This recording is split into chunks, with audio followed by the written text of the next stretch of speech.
Ambassador John Smith jolted awake in his dimly lit quarters aboard the Celestial Unity.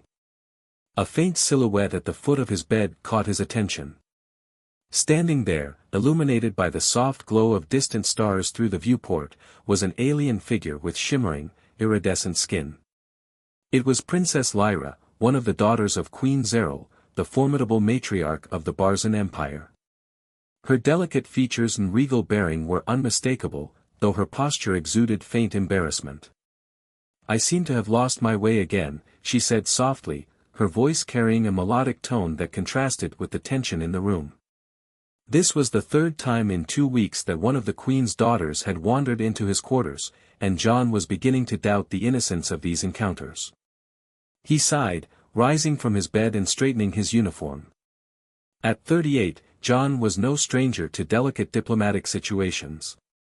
As humanity's chief representative aboard the Celestial Unity, a state-of-the-art diplomatic vessel, he had dealt with numerous species, each with their own quirks and challenges. But the Barzan presented a unique puzzle. Their matriarchal society was as labyrinthine as it was beautiful, their customs steeped in subtle manipulation and intrigue. John addressed Princess Lyra formally, his voice steady despite the awkwardness of the situation. "Allow me to escort you back to your quarters, Your Highness." She nodded, her expression unreadable, and they left his room, the quiet hum of the ship's systems filling the silence between them. The corridors of the Celestial Unity were designed to accommodate both human and Barzan physiologies, with expansive ceilings and a blend of human functionality and Barzan elegance. As they walked, John's thoughts churned. He had a strong suspicion that these nocturnal visits were no accident. Queen Zaral was known for her shrewdness, and her daughter's repeated appearances seemed like a calculated move.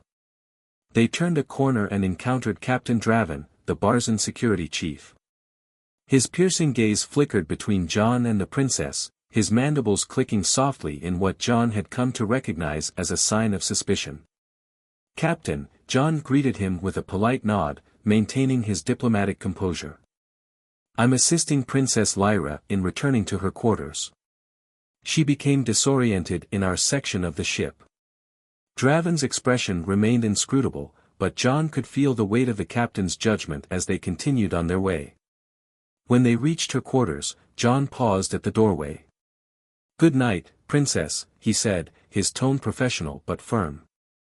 Lyra hesitated for a moment before stepping inside, her glowing eyes lingering on him briefly. As the door slid shut, John exhaled deeply. The stakes aboard the Celestial Unity were immense.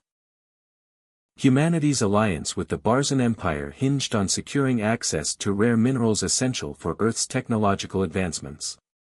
A single misstep could jeopardize the entire mission. Back in his quarters, John reviewed his notes on Barzan culture and their political landscape.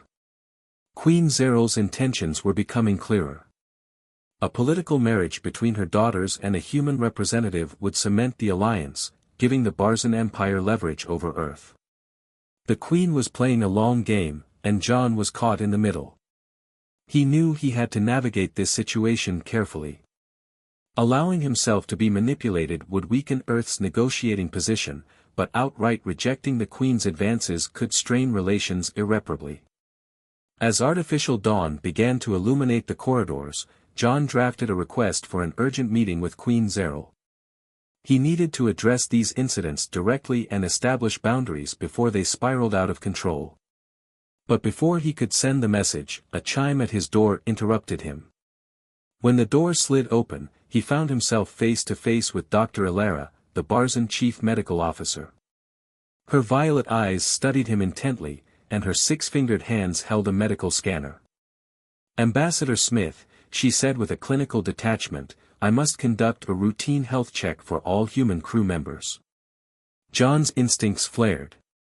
The timing of this visit was far too convenient. "Of course, Doctor," he replied, stepping aside to let her in.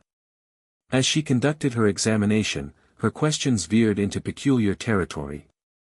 How do humans typically select mates? Are there physical traits that are universally appealing? She asked, her scanner hovering near his chest. John kept his answers brief and professional, revealing as little as possible.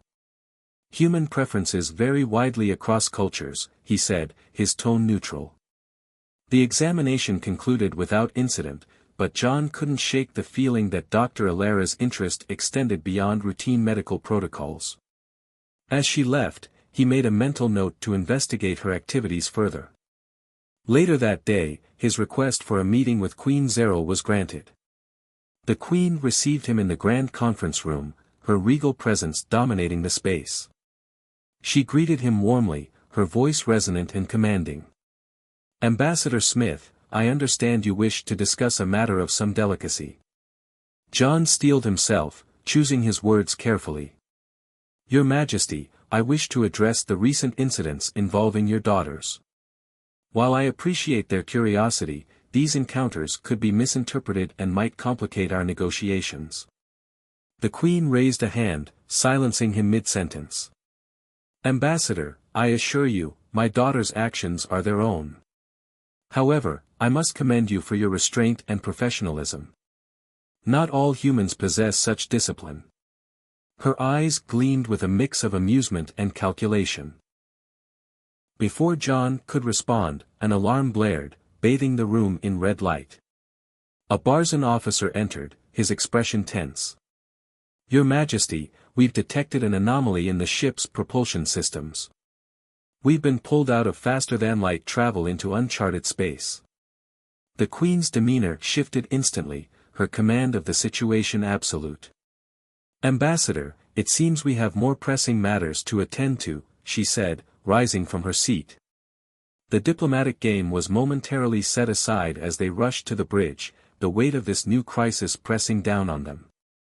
As the ship's crew worked to identify the source of the anomaly, John couldn't shake the feeling that this was no mere accident.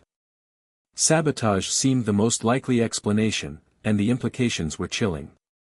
With tensions between humans and Barzan already simmering, the crew's survival now depended on their ability to work together.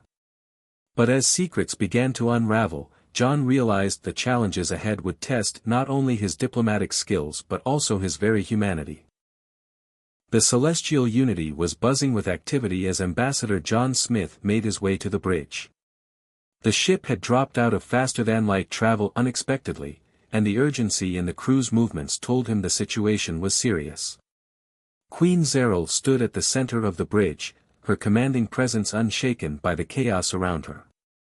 Her iridescent blue skin shimmered under the emergency lighting, and her sharp, calculating gaze turned to John as he entered. "Ambassador, it appears we've encountered an unforeseen problem," she said. Her tone was calm, but the tension in her body betrayed her concern. "Our propulsion systems have been compromised, and we are stranded in uncharted space." John nodded, his mind already racing with possibilities. "Do we know the cause, Your Majesty? Could it be mechanical failure or something more deliberate?" The Queen's expression darkened. "It is too early to determine, but I suspect sabotage. We Barzan are not unfamiliar with treachery." As if on cue, the ship's chief engineer, Marcus Hayes, appeared on the bridge, his face grim. "Your Majesty, Ambassador, we've confirmed damage to the propulsion systems. Key components have been tampered with. This was no accident.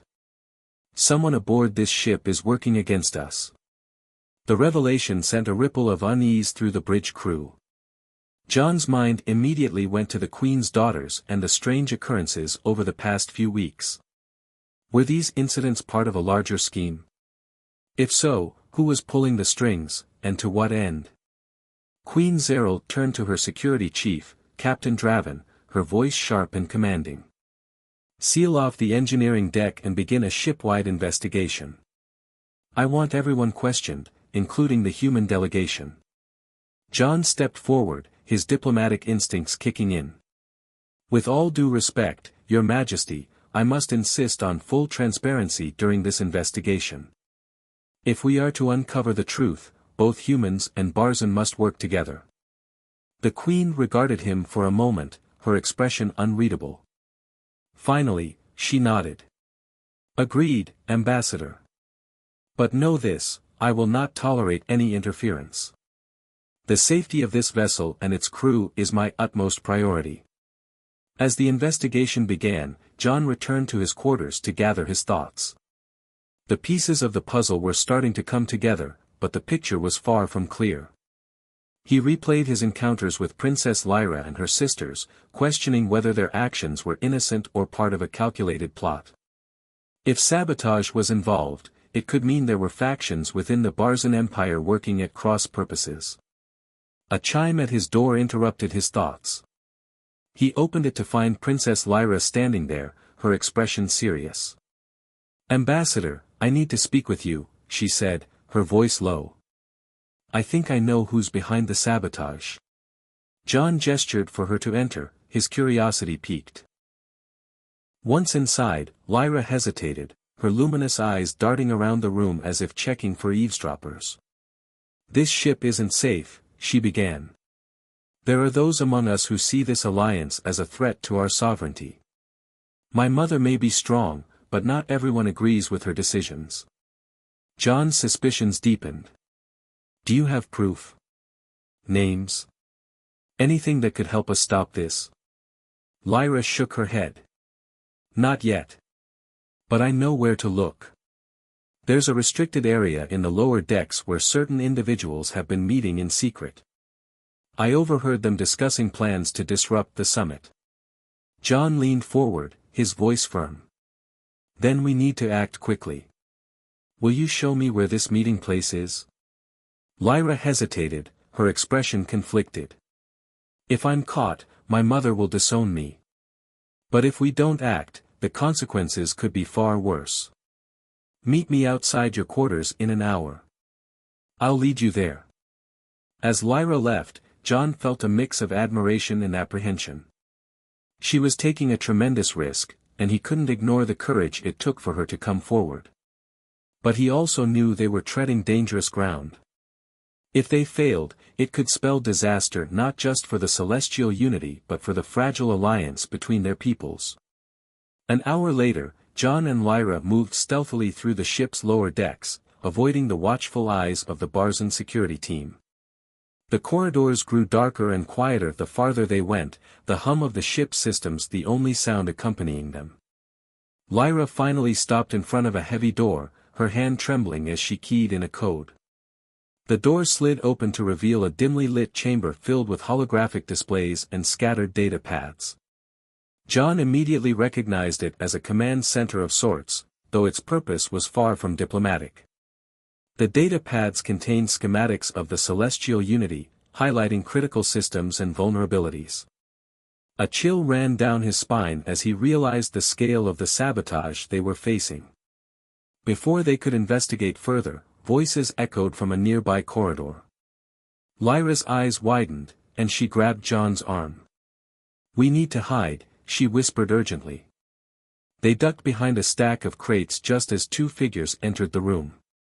John strained to hear their conversation, his heart pounding in his chest.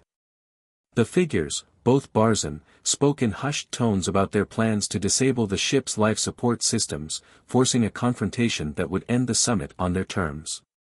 John's mind raced. If they succeeded, it would plunge the ship into chaos, potentially leading to casualties and the collapse of the alliance. He exchanged a glance with Lyra, who nodded, her determination clear.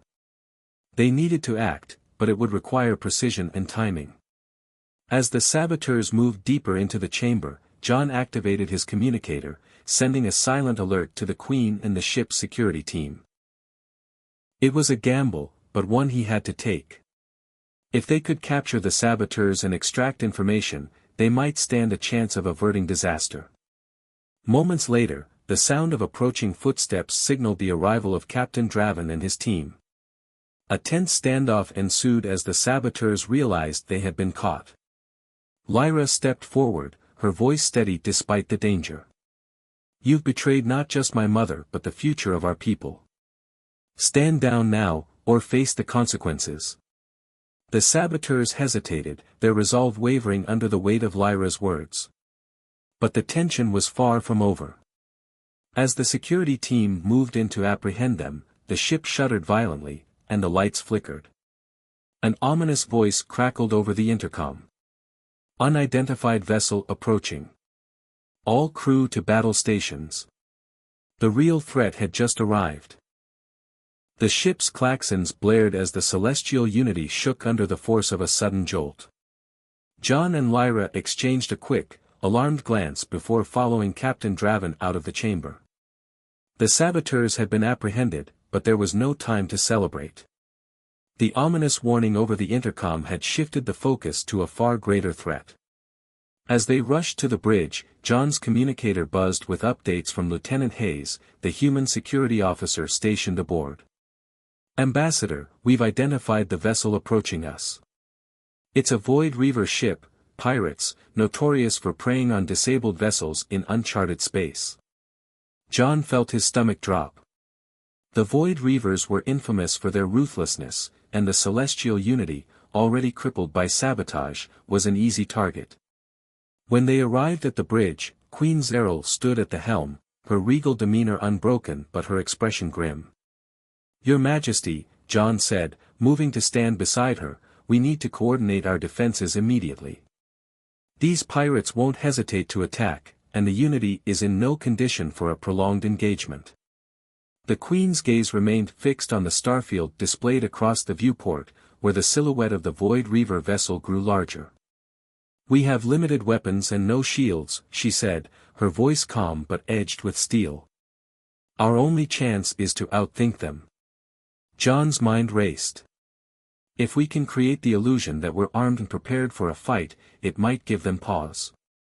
"Do we have enough power for a simulated weapons discharge?" Chief Engineer Marcus Hayes's voice crackled over the bridge speakers. "Barely, Ambassador. The sabotage drained most of our reserves, but I can reroute emergency power to make it look like we're charging weapons." "It's a gamble. It's a gamble worth taking," John said. He turned to Queen Zaral. "Your Majesty, if this fails, we'll need to prepare for close-quarters combat. Can I count on your people to work with mine?" The Queen's expression softened slightly, a flicker of respect crossing her features. "You may. Captain Draven, coordinate with the human security team. We'll hold this ship together, no matter the cost." As the bridge buzzed with activity, John couldn't help but feel a sense of admiration for the Queen.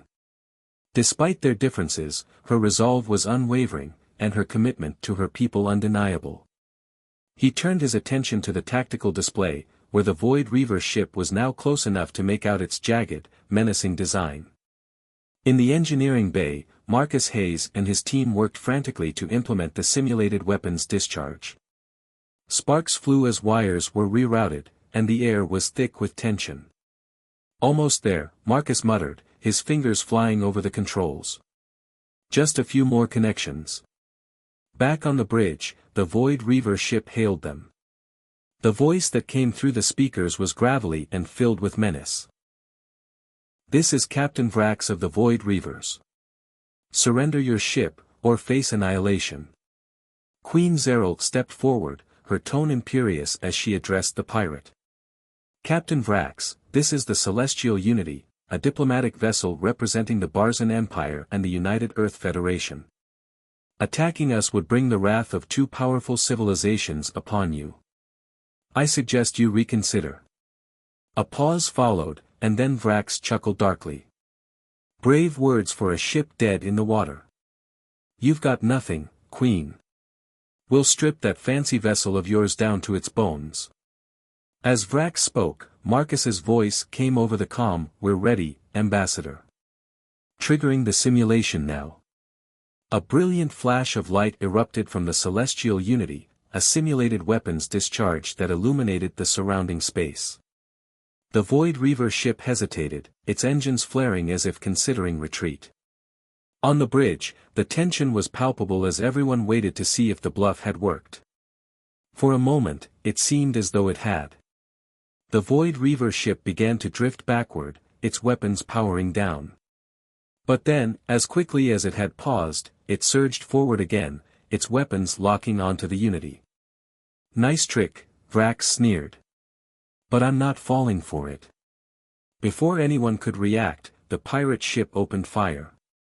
The Unity shuddered violently under the impact, sparks flying from consoles as crew members scrambled to maintain control. Damage report. Queen Zaral barked. Multiple hull breaches, an officer replied. Life support is stable, but we've lost propulsion entirely. John clenched his fists, his mind racing for options. We need to buy time, he said. Can we seal off the breached sections and fortify the ship's core systems? Captain Draven nodded. I'll lead the effort. Ambassador, focus on finding a way to neutralize their weapons. As Draven left the bridge, John turned to Princess Lyra, who had just arrived. Her face was pale but determined. What can I do? She asked. We need a way to disrupt their targeting systems, John said. Something to throw off their precision. Lyra thought for a moment, then her eyes lit up.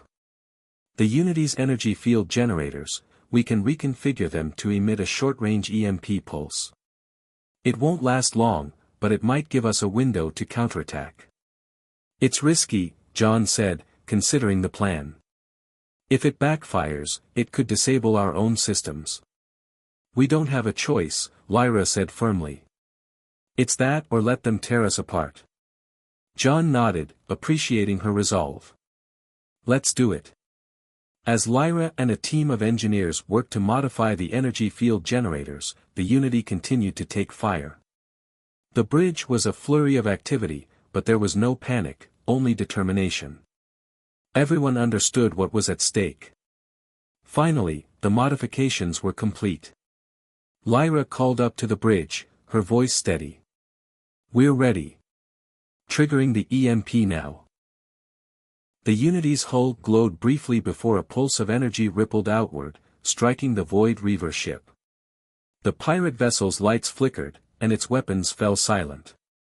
Cheers erupted on the bridge, but John knew they weren't out of danger yet. The EMP had bought them time, but they needed to act quickly to ensure the Unity's survival. As the crew scrambled to regroup, John turned to Queen Zaral. We need a plan to finish this. They'll recover from the EMP sooner than we'd like. The Queen nodded, her expression resolute. Then let us end this battle before it begins anew. Together. The bridge of the Celestial Unity was buzzing with activity, though the tension in the air was palpable. The EMP pulse had temporarily disabled the Void Reaver ship, buying the Unity a brief reprieve. Queen Zaral stood at the center, her regal posture unwavering despite the ship's precarious state. Ambassador John Smith, standing beside her, was already formulating their next move. We've bought ourselves a little time, but they'll recover soon, John said, his voice low but firm. We need to strike decisively or find a way to escape. Queen Zaral nodded, her iridescent skin catching the dim light as she turned to her crew. Status report.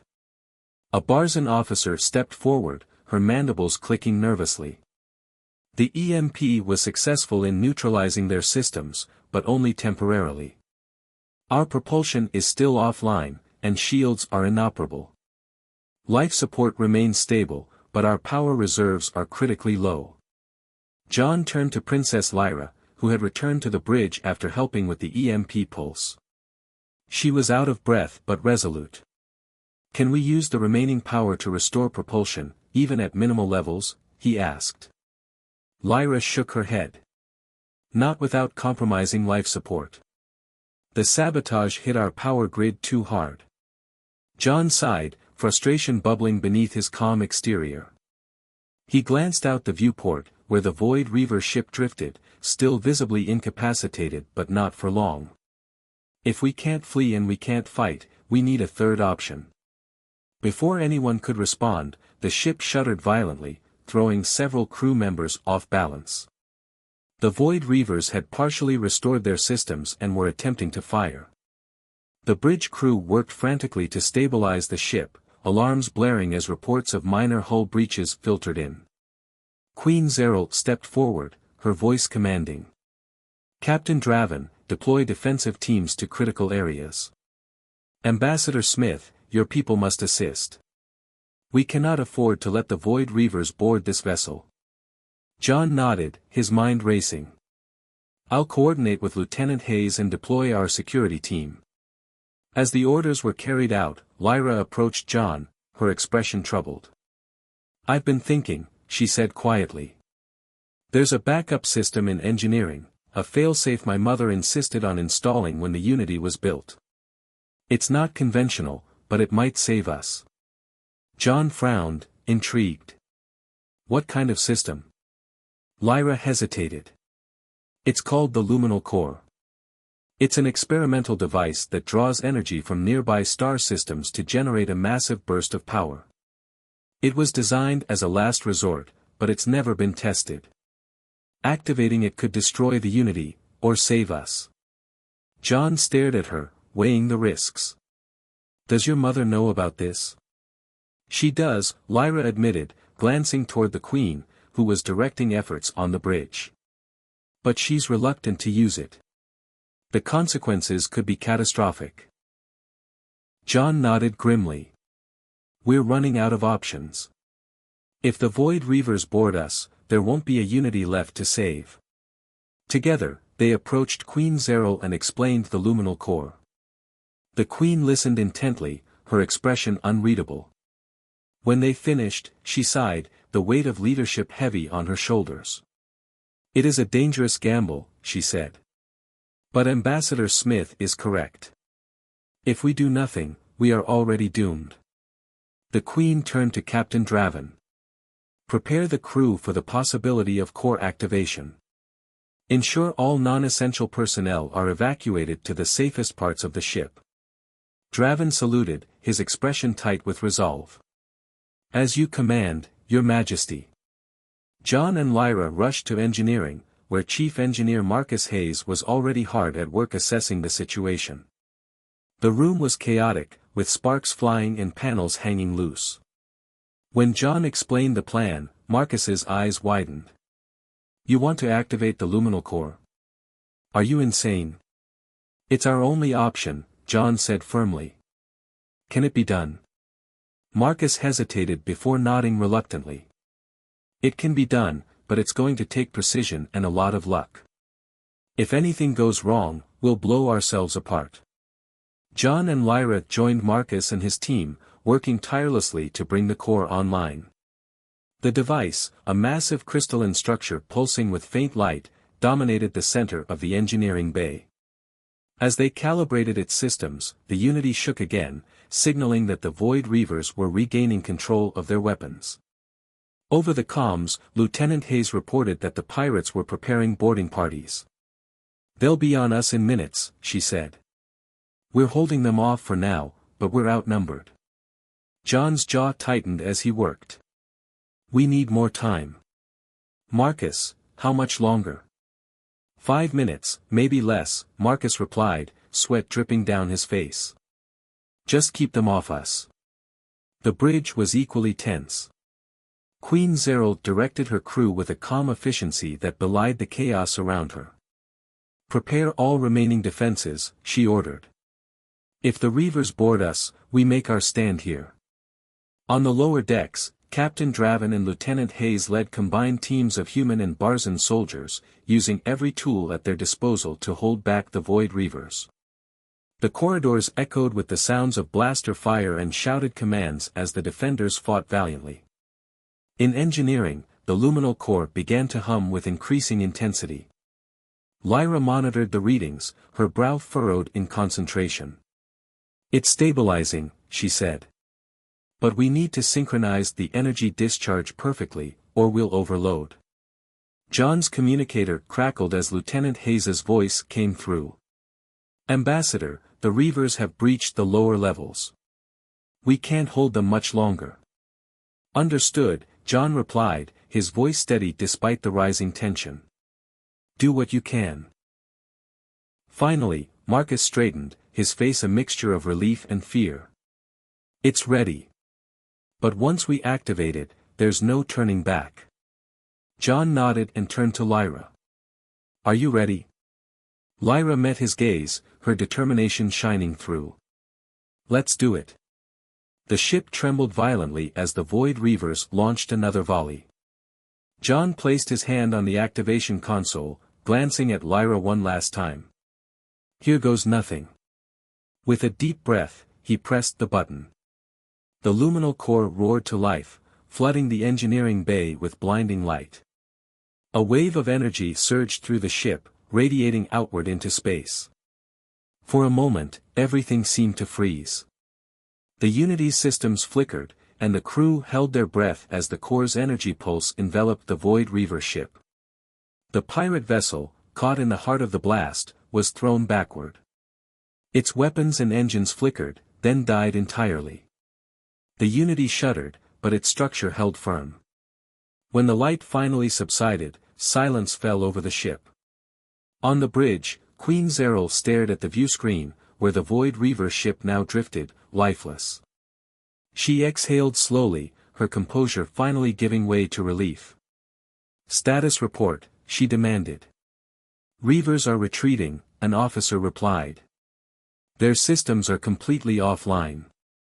We're safe, for now." In engineering, John slumped against a console, exhaustion washing over him.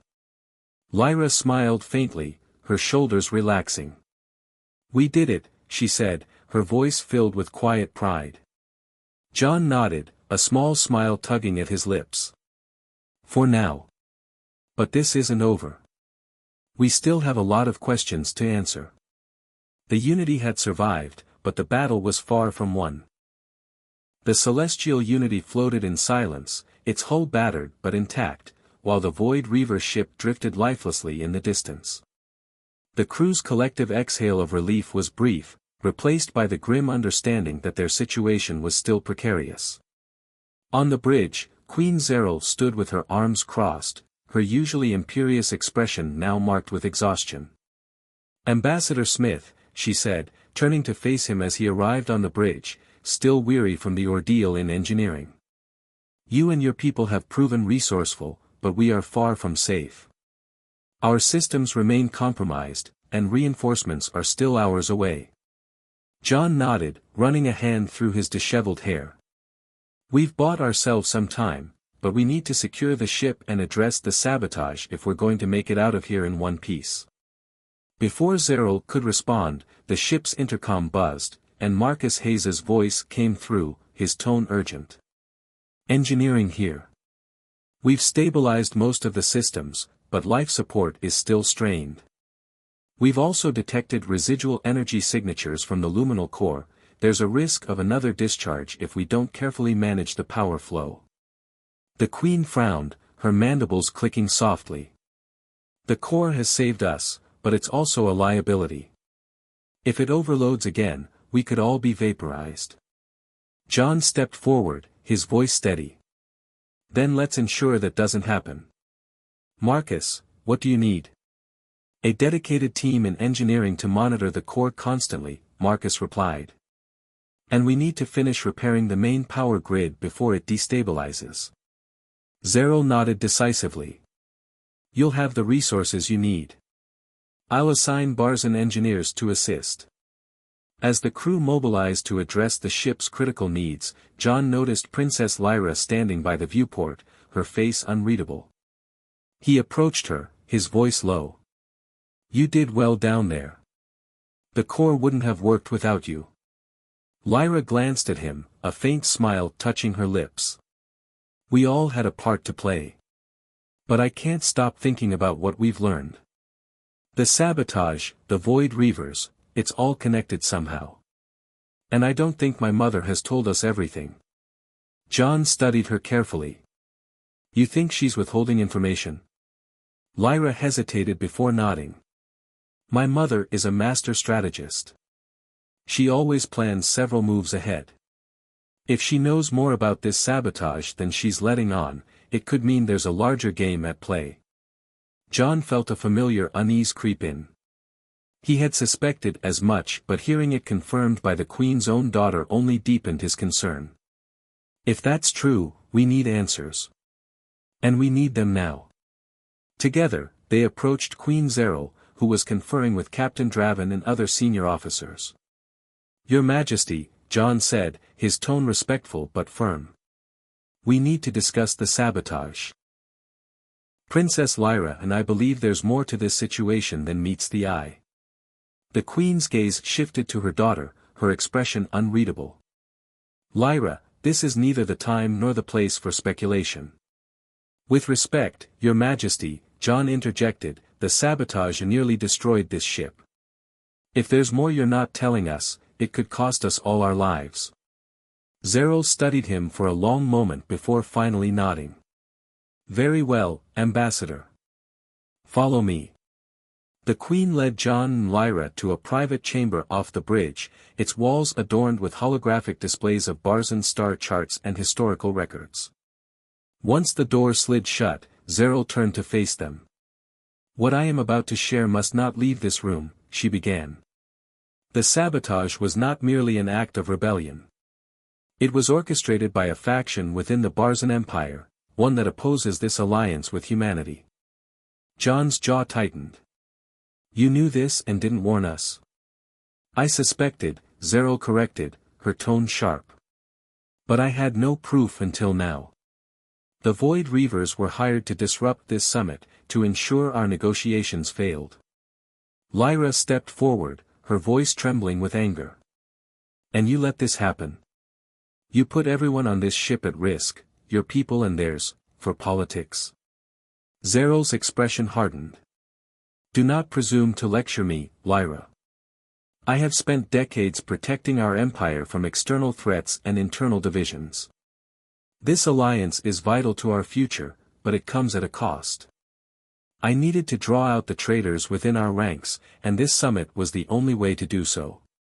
John took a deep breath, forcing himself to remain calm. Your Majesty, I understand the stakes, but this secrecy has endangered everyone aboard. We need to address this threat together if we're going to survive. The Queen's eyes softened slightly, a rare glimpse of vulnerability breaking through her icy demeanor. You're right, Ambassador. I miscalculated. But there is still time to set things right. She activated a holographic display, showing a detailed map of the Celestial Unity's layout. There is one more thing you need to know. The traitors have a hidden communications relay on this ship. It's how they coordinated with the Void Reavers. If we can find and disable it, we may be able to end this threat once and for all. John nodded. Where is it? The relay is located in the auxiliary systems hub, deep within the ship's restricted section, Zaral replied. It's heavily guarded, and accessing it will not be easy. I'll handle it, John said, his voice resolute. But I'll need Lyra's help. She knows this ship better than anyone. Zaral hesitated, her maternal instincts conflicting with her sense of duty. Finally, she nodded. Very well. But be careful. If you fail, it could mean the end of this alliance, and our lives. As John and Lyra prepared for the mission, the weight of their task pressed heavily on them. The stakes had never been higher, but failure was not an option. Together, they set out for the auxiliary systems hub, determined to uncover the truth and put an end to the chaos threatening the Celestial Unity. The corridors of the Celestial Unity grew darker and quieter as Ambassador John Smith and Princess Lyra descended toward the ship's auxiliary systems hub. The air was heavy with tension, and the faint hum of the ship's strained power systems reverberated around them. Lyra, her usual calm demeanor replaced with steely determination, led the way, her hand resting on the hilt of the ceremonial dagger strapped to her side. This part of the ship isn't often used, Lyra whispered, glancing over her shoulder. The auxiliary systems hub was designed as a failsafe, but it's remote and difficult to access. If the traitors are hiding there, they'll have fortified their position. John nodded, gripping his communicator tightly. Lieutenant Hayes and Captain Draven are standing by to assist if things go south. But if we can take out the relay quietly, we might avoid a larger conflict. As they approached the sealed bulkhead leading to the hub, Lyra stopped and motioned for John to crouch beside her. There, she said, pointing to a faint glow emanating from a narrow vent. That's the relay room. It's active. John peered through the slatted opening. Inside, Two Barzan figures were hunched over a holographic display, their voices too low to hear. Data streams flickered on the screen, and John could make out a clear image of the Void Reaver ship. The saboteurs were still in communication with the pirates. Lyra tapped her wrist communicator, bringing up a schematic of the room.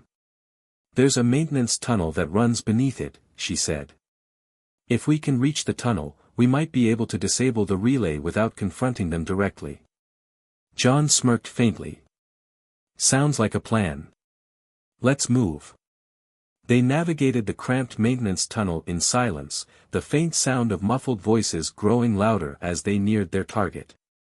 When they reached the panel directly beneath the relay, Lyra pointed to a cluster of glowing wires. "That's the power conduit. Sever it, and the relay will go offline." John retrieved a multi-tool from his belt and began carefully disconnecting the wires. Sweat beaded on his forehead as he worked, the confined space and high stakes pressing down on him. Lyra kept watch, her glowing eyes scanning for any signs of movement above. Just as John severed the final wire, a deafening alarm blared, and the room above erupted into chaos. "They've noticed," Lyra hissed, drawing her dagger. "We need to move." The bulkhead behind them slid open, and two armed Barzan traders stormed into the tunnel, their weapons trained on John and Lyra. "Stay where you are," one of them barked. Lyra stepped forward, her voice calm but commanding. "You're making a grave mistake. Do you have any idea what my mother will do to you for this betrayal?" The lead trader sneered. "Your mother's reign is over, princess. The Barzan Empire doesn't need human alliances to survive. Step aside, or we'll make this quick." John's mind raced as he slowly raised his hands, trying to buy time. "Think this through," he said, his voice steady. "You're endangering not just this ship, but your entire empire.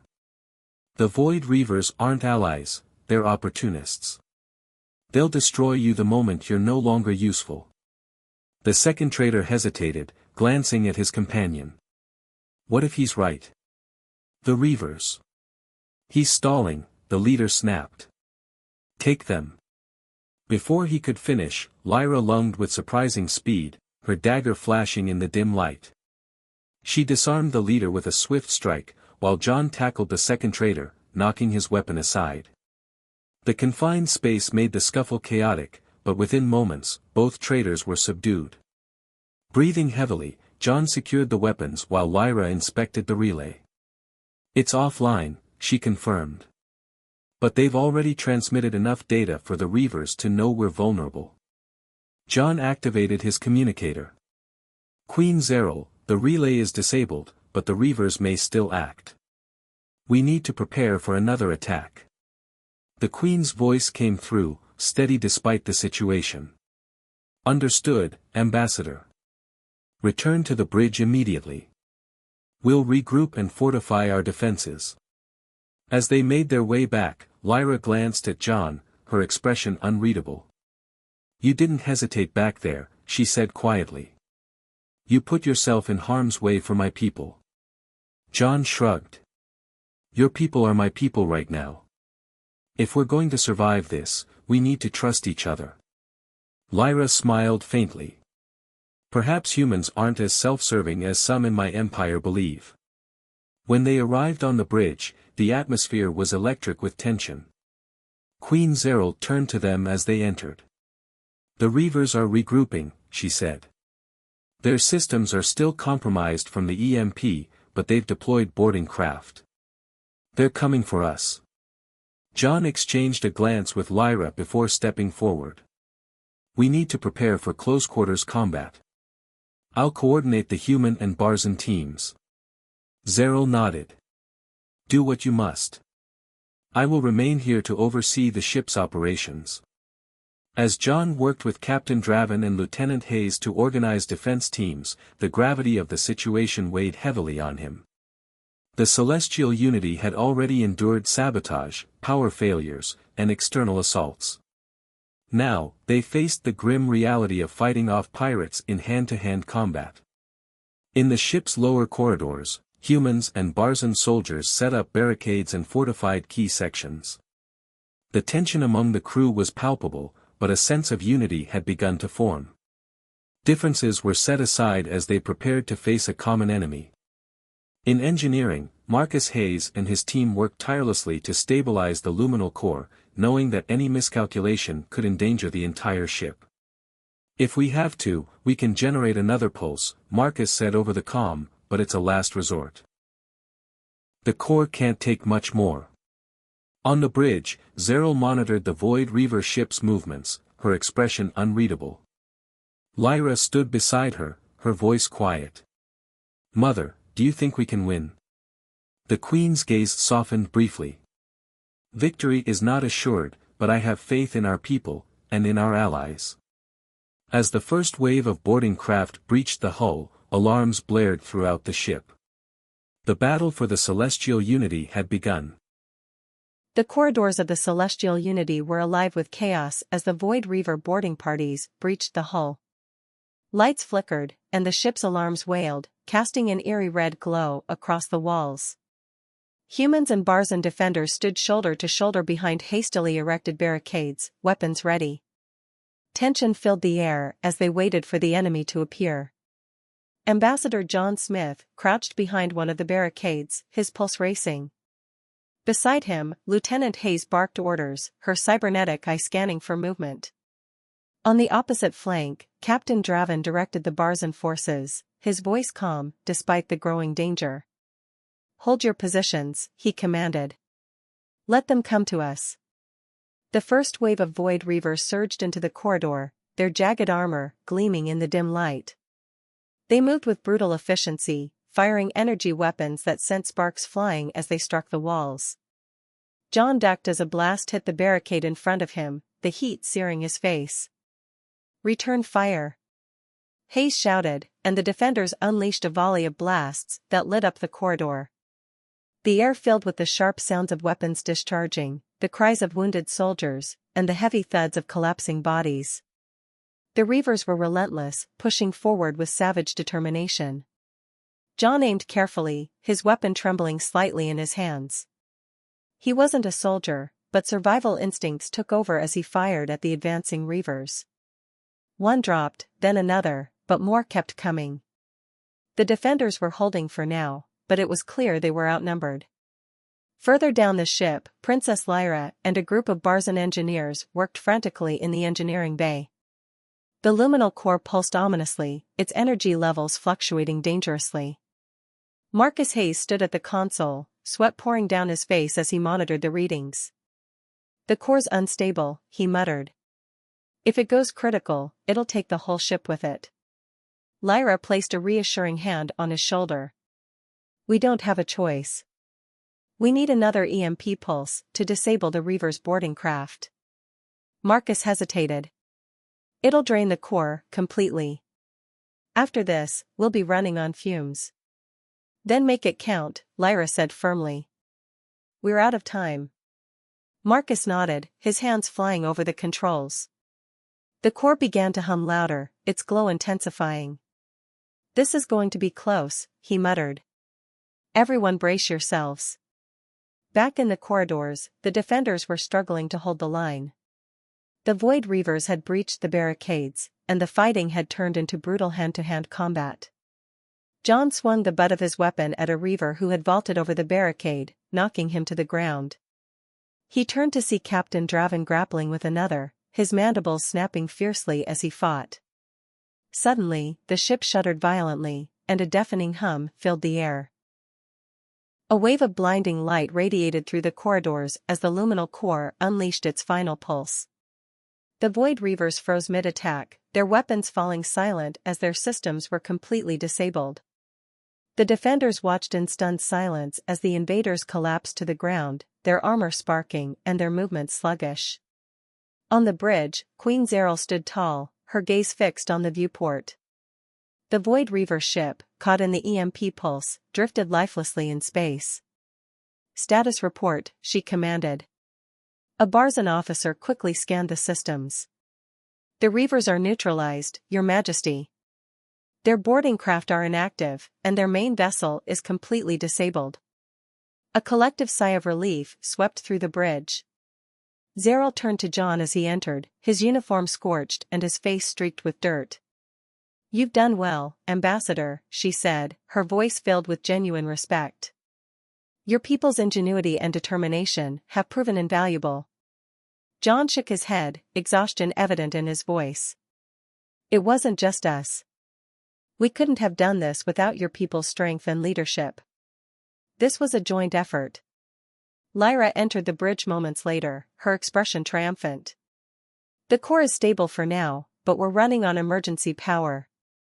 We need reinforcements soon." Zaral nodded. "They're on their way. We just need to hold on a little longer." As the crew worked to secure the ship and tend to the wounded, the Queen addressed John and Lyra privately. "This crisis has shown me that the alliance between our people is more than a strategic necessity, it's a true partnership. Together, we are stronger than we ever could be apart."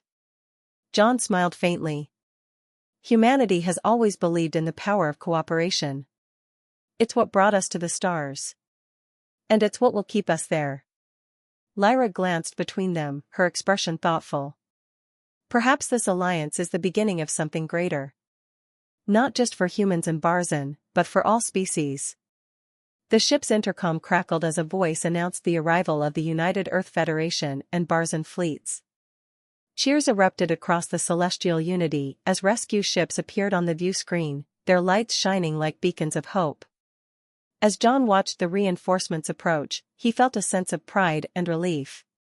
The celestial unity had endured sabotage, battle, and betrayal, but it had emerged stronger. The alliance between humanity and the Barzan Empire had been tested in the crucible of crisis and proven resilient. The Queen placed a hand on his shoulder. "Ambassador, you've not only secured this alliance, but strengthened it. I owe you a debt of gratitude." John shook his head. "No debt, Your Majesty. Just a shared commitment to building a better future." The celestial unity, battered but unbroken, sailed forward into the stars, its crew united by the trials they had overcome. Together, they had faced the void and prevailed, setting the stage for a new era of interstellar cooperation and hope.